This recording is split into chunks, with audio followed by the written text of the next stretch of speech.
Unfortunately, Arizona has lost Philly B and Paulius Murauskas. We knew this was going to happen. I was hoping that other, maybe Philly B would meet with the powers that be, pardon the pun, and there would be a little bit of a decision. But here's what this comes down to with Paulius Murauskas and Philly B. These dudes were not going to be big-time contributors next year at the U of A. You're going into the Big 12. This is far from the last movement that is going to happen. Both of these guys, I think you applaud them for their services, good practice players, but Tommy Lloyd is also at the stage now where he needs guys that can come in and they can play immediately, because next year is about to be a totally different animal. You can get away with 7 guys in the WCC. You can get away with 7 guys in the Pac-12. You cannot get away with 7 guys in the Big 12. And I think the coaching staff realizes, like, hey, we had, I don't want to call them dead weight, but they're like, let's just call them dead scholarships, right? Mm-hmm. Like, we had 5 dead scholarships last year. Right. That is just way too many. Going into the Big 12, you cannot have that happen. So now it's like, look, you're not going to play to Philly. You're not going to play much to Murauskas. They want to play. They have every right to want to play more. But, hey, we can't just fill those scholarships with more dudes who are barely going to play. Like, we need guys that could give us 10 minutes, just 10 minutes that you could trust.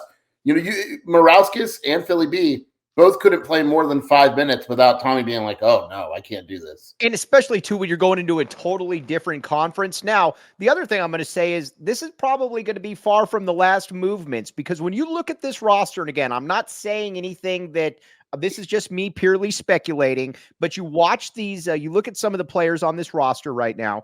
Paulius Murauskas, Philly B, probably not going to be able to contribute next year.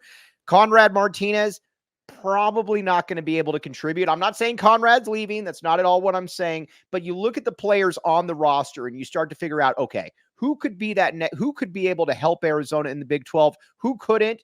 And then you start going backwards from there. These were 2 guys that obviously were probably not going to be able to help next year. And you also got to think like right now, I would say Conrad is 50-50, right? Mm-hmm. Let's say Arizona brings in another guard.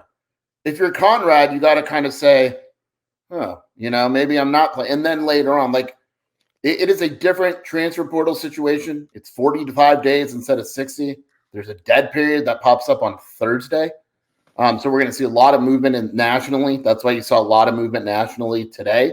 But yeah, I mean, you just got to figure out like everyone has a soft spot for Philly B and Murauskas, and I totally get it. Especially Philly B. But all I'll say is this, like, ask yourself, who can they guard on Baylor? They can't.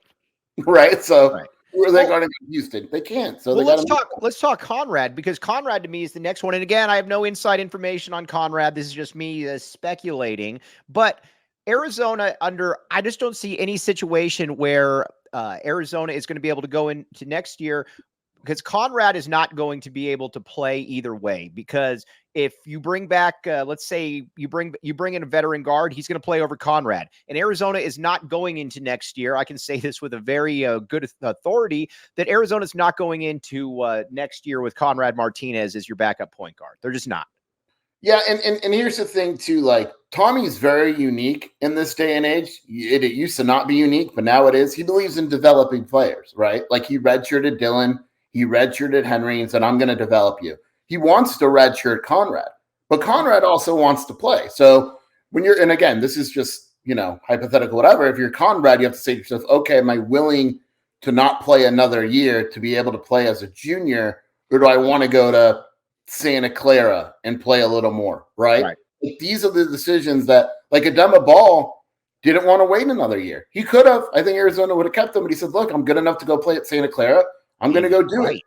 Yeah, and maybe Conrad says the same thing. Murauskas is probably saying the same thing, and I'm going to go elsewhere and I'm going to play. And I appreciate Tommy for wanting to develop me, but that's just, in this day and age, it's really hard to do. I also like it, too, from a Tommy perspective, that we're also at the stage where it's, all right, we got to get players. This thing's about to change here. And Arizona, and you and I joked about this off record quite a bit, but Arizona has a lot. Arizona, it felt, I'm fine with having like one development guy, but it felt like Arizona had like 3 or 4 developmental guys that were probably never really going to play.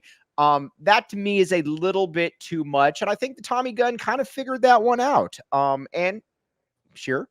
I'm smiling because your boy went in the portal, and I want to know if you can get this done the second time around. Who? Nate Calmesi's officially back in the portal. Bring in Nate Calmesi. Hey, joking aside, would you rather have Nate Calmesi or Conrad? I would take Nate. Yeah, okay, fair enough. Nate Calmesi back in the portal, by the way. All right, we're gonna get to Henry and all of them. Henry, we imagine, will be back, Jason Scheer. Yeah, I believe Henry will come back. Look, he loves college. Tommy loves him. Tommy loves Conrad too. That's why it's not a lock these guys go. You redshirted Henry for a reason. Same thing with Dylan. If you thought they were bad, you don't redshirt them. You just run them off. Right. And so I don't necessarily think Henry's very good. But clearly Tommy's saying to himself, look, he redshirted. Give him one more year. Let's bring him back. If he's not good, he's gone. But if he's our 10th guy, is it really that big of a deal? And on top of that, too, if you're going to miss, you want to miss with height. You want to miss with length. You want to miss with somebody that can block shots. Henry can do a lot of those things. So again, listen, I don't think Henry's very good, but at the same stage, I at least understand there is more of it. And again, I really like Philly B. Philly B to me is everything that is right with college basketball. But let's be honest here, as our joking aside with Conrad and Philly B was never going to play at Arizona. And Conrad's probably not going to really play at Arizona either. Henry Vasar is a 7-foot guy that can block shots. If he, there's an upside that he could potentially possess that those dudes don't possess here. Arizona could absolutely see Henry as the backup for next year. It really wouldn't surprise me. And he's tall. He can shoot the ball a little bit. His biggest issue is confidence, and it is a very large issue. But maybe the year off helps. You try to build it up. And if it happens, it happens. And if not, hey, you miss on a 7-footer with some sort of potential, and you move on next year.